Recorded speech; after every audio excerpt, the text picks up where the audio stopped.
영국의 보리스 존슨 총리가 중환자실로 이송되었습니다. 얼마 전 판정자로 분류되어 자가격리에 들어갔었는데 시간이 지나며 증상이 더 악화된 것이죠. 이 모든 사태를 유발한 중국을 크게 규탄한다 라고 말했던 보리스 존슨 총리였던 만큼 그의 병세가 더 악화되어 중환자실로 이송되자 중국에 대한 영국의 분노는 걷잡을 수 없이 커지고 있습니다. 이러한 상황은 전 세계에서 마찬가지인데요. 얼마 전 미국에서 중국을 향해 20조 달러 한화로 2경 5천조 원에 달하는 금액의 소송을 한 것에 이어 이번에는 인도에서도 중국을 향해 20조 달러의 소송을 걸었습니다. 인도의 변호사협회 측에서는 중국이 자국에서 발언한 위기를 은폐하고 속여 이것은 전 세계로 확산되었다. 중국은 이 대유행을 촉발시킨 책임을 물어야 할 것이다 라며 유엔 인권이사회에 해당 내용을 제소하였는데요. 미국에 이어 인도도 중국에 대한 소송을 함으로써 앞으로 전 세계 각지에서 이러한 움직임은 더욱 거세질 것으로 보입니다. 한편 최근 미국이 한국의 의료 혜택을 받기 위해 일종의 꼼수를 사용한 정황이 발각되어 논란입니다. 지난 6일 서울의 한 연구소에서는 검체가 접수됐던 미군의 샘플 중 판정자가 발생하여 이를 주한미군 평택기지 측에 통보하였는데요. 이 연락을 받은 주한미군 측에서는 이것은 주한미군의 샘플이 아니다 라며 부정한 것입니다. 최초 검체를 건네받았을 때 분명히 주한미군의 샘플이라는 설명을 들었던 연구소 측에서는 주한미군 기지 측의 답변이 황당하기 그지없었는데요. 사건의 전말은 다음과 같았습니다. 얼마 전 미군 핵항공모함 측에서는 고열을 호소하는 군인이 속출하는 상황이 벌어졌습니다. 미군 측에서는 이 현상이 현재 중국발 위기와 관련이 있는지 하루라도 빨리 확인했어야 했는데요. 이를 위해서 미군은 한국에 검체를 보내서 확인하는 방법을 선택한 것이죠. 현재 한국은 4시간에서 6시간 내에 결과를 확인할 수 있을 뿐만 아니라 정확도가 무려 95% 이상에 달할 정도의 신뢰도를 보여주기에 미군의 입장에서는 이게 최선이었을 것으로 보입니다. 하지만 주한미군 지휘협정 소파에 따르면 주한미군이 아닌 일반 여계미군은 한국에게 이와 관련된 협조를 구할 수 없는 것이 원칙인데요. 이 때문에 미군 측에서는 해당 샘플이 주한미군의 샘플이라고 속여서 한국 연구소 측에 의뢰했던 것입니다. 그리고 이후 이 사실이 탄로나자 미군 측에서는 현재 환경이 부득이하여 동맹관계인 한국의 도움을 받았을 뿐이라는 해명을 내놓았죠. 납득이 가는 상황이긴 하지만 이것이 엄연히 불법이라는 것에는 변함이 없는 게 사실입니다. 한국의 시스템을 악용하는 사례는 이뿐만이 아닙니다. 최근 해외에 거주하고 있던 한인 2세뿐만 아니라 일부 외국인들마저 한국 의료 시스템의 도움을 받기 위해 한국에 입국하는 사례가 발생하고 있는데요. 요즘 한국에서 50여 명 내외로 조절되고 있는 신규 판정자 중 해외 유입 사례의 비중이 40%에 이를 정도로 이 문제는 심각하게 받아들여지고 있습니다. 게다가 이들 중 많은 이들이 판정을 받은 후 자가격리 수칙도 제대로 지키지 않아 보건당국에게 상당히 큰 골칫거리로 떠오르고 있죠. 얼마 전 전북 지역에서는 자가격리 중이던 베트남 유학생들이 휴대폰을 거주시설에 놔둬 추적을 회피하여 근처 공원에 나들이 간 사실이 적발된 바가 있습니다. 수원 지역에서 또한 한 영국인이 자가격리 수칙을 위반하여 마스크도 착용하지 않은 채 활보하다가 적발되기도 했죠. 또한 지난 2일 인천공항을 통해 입국했던 대만 여성은 도착 당시에는 시설에 격리된다는 사실과 모든 비용은 자신이 납부해야 한다는 사실에 동의했음에도 이후에 비용을 낼 수 없다는 막무가내 태도를 보였습니다. 이에 법무부에서는 이 여성을 포함하여 격리조치 거부를 표시한 외국인 11명을 모두 추방조치했는데요. 앞서 설명된 것처럼 국내에서 격리 조치를 위반한 다른 외국인들 역시 모두 강제 출국시키는 것을 검토 중이라고 합니다. 또한 지난 5일부터는 법률이 더욱 강화되어 자가격리 수칙을 위반할 경우 최대 징역 1년 또는 벌금 1천만 원에 처할 수 있게 됐고, 휴대폰에 설치된 자발적 격리 어플의 추적을 피한 베트남 유학생의 사례를 방지하기 위해 정부에서는 이들에게 아예 전자팔찌를 착용시키는 방안을 검토 중이라고 합니다.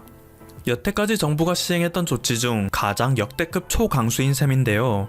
이것이 자유민주주의의 가치를 훼손시킨다는 지적이 있긴 하지만 홍콩과 대만에서는 이미 스마트 팔찌를 활용하고 있기도 하고 자가격리를 위반하여 적발되는 사람이 하루 평균 7명 가까이 되어 사회에 큰 피해를 끼치는 만큼 현사태의 원활한 통제를 위해서는 필요한 조치라는 목소리가 커지고 있습니다. 자유민주주의의 가치 아래서 한국의 모델이 가장 효과적이라는 평가를 받는 지금 한국이 전자팔찌를 이용하여 사태를 통제하는 모습을 보인다면 지금 한국의 대응 모델에 따라하는 수많은 국가들 역시 이를 배워 자국에도 적용하기 시작할 것이라는 전망이 나오고 있죠. 우리 민족은 반만 년 전부터 자가격리에 특화된 민족이라고 합니다. 만약 웅녀가 호랑이처럼 21일간의 자가격리를 견뎌내지 못했다면 그녀는 인간이 되지 못해 훗날 단군 왕검 또한 태어나지 못했겠죠. 즉, 겨우 2주간의 자가격리도 견디지 못한다면 인간이 될 수 없다는 뜻입니다. 다소 농담조를 섞어 말씀드린 것이긴 하지만 그만큼 현재 위기를 극복하기 위해서 가장 중요한 것은 사회적 거리두기입니다. 하지만 최근 영국 BBC의 로라 비커 특파원이 지금 한국은 방심하기 시작한 것인가 라는 기사를 게재하며 벚꽃놀이 등을 즐기기 위해 한국인들이 거리에 쏟아져 나오는 것을 보여주듯이 사회적 거리두기에 더 이상 견디지 못하는 국민들이 늘어나고 있는 게 현실인데요. 제발 모두가 함께 힘을 모아 이 사태를 진정으로 종식시키는 날이 조금이라도 앞당겨지기를 기원합니다. 지금까지 퍼플튜브였습니다. 여러분의 구독과 좋아요 그리고 알림 설정은 콘텐츠 제작에 큰 힘이 됩니다.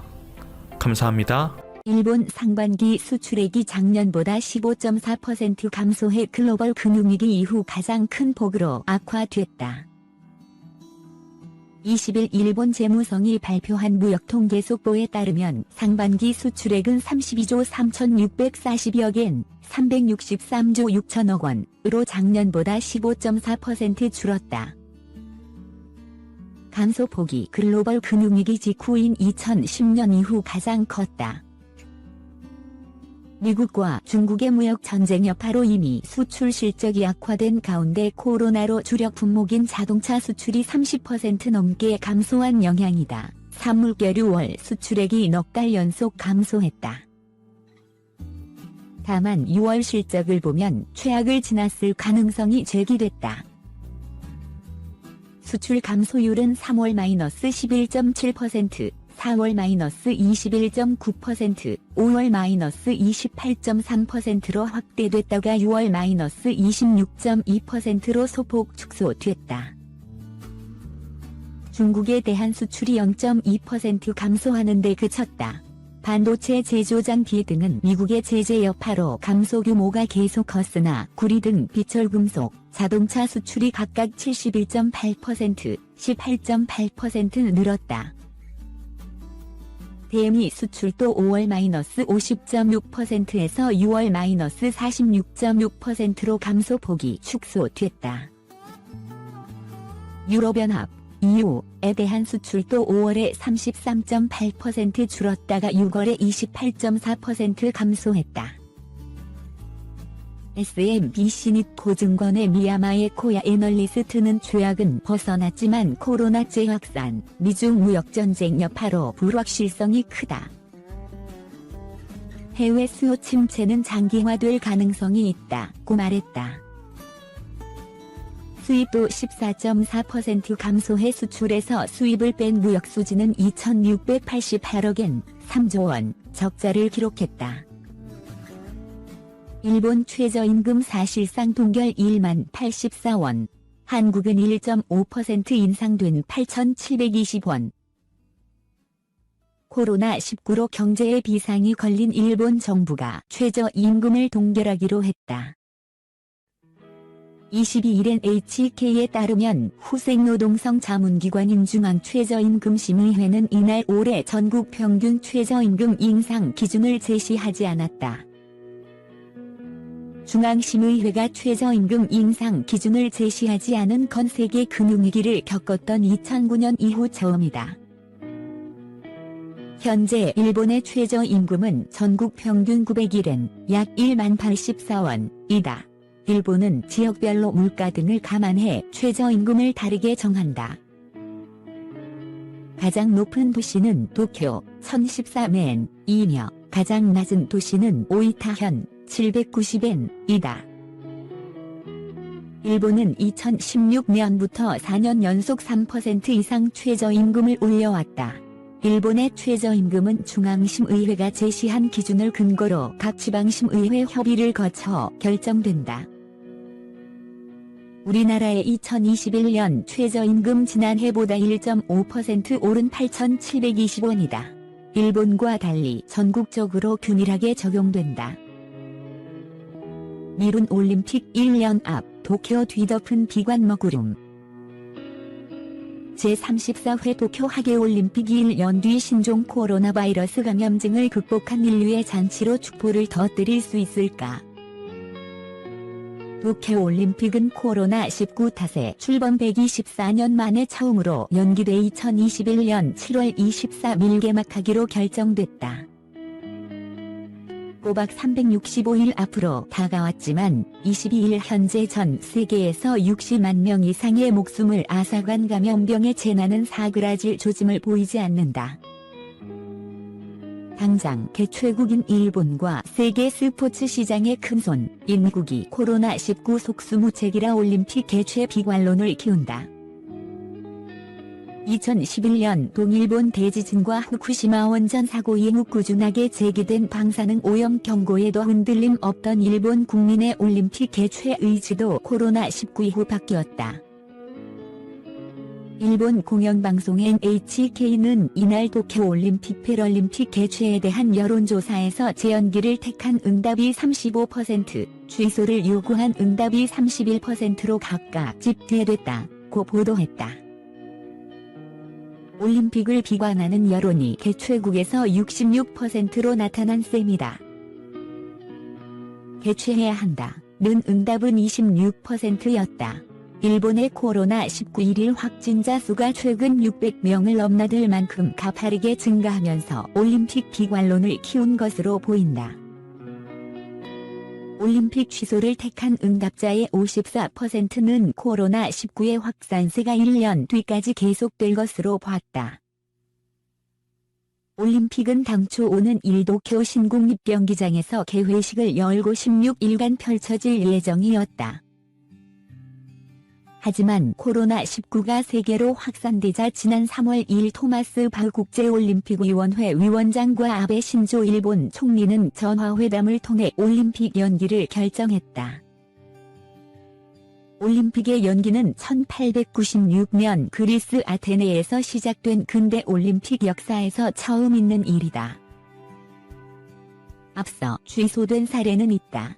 하계올림픽이 3차례 1912억 1940만 1944년, 동계올림픽이 2차례 1940만 1944년, 다. 그 사유는 모두 제12차 세계대전이었다. 감염병이나 자연재해로 인한 올림픽 연기는 없었다. 1년 연기된 올림픽도 개최를 낙관할 수 없다. 올림픽에 가장 많은 선수를 파견하고 중계방송과 후원사의 자본으로 막대한 영향력을 행사하는 미국부터가 코로나19 확산세에서 벗어나지 못하고 있어서다. 미국의 코로나19 1일 확진자 수는 최근 1일 7만 명 안팎으로 심각하다. 치료제나 백신이 개발 중이지만 상용화 시점, 보급 속도, 시판 가격의 변수를 예측할 수도 없다. 개막까지 1년 남았지만 개최에 대해 부정적 전망이 나오는 이유다.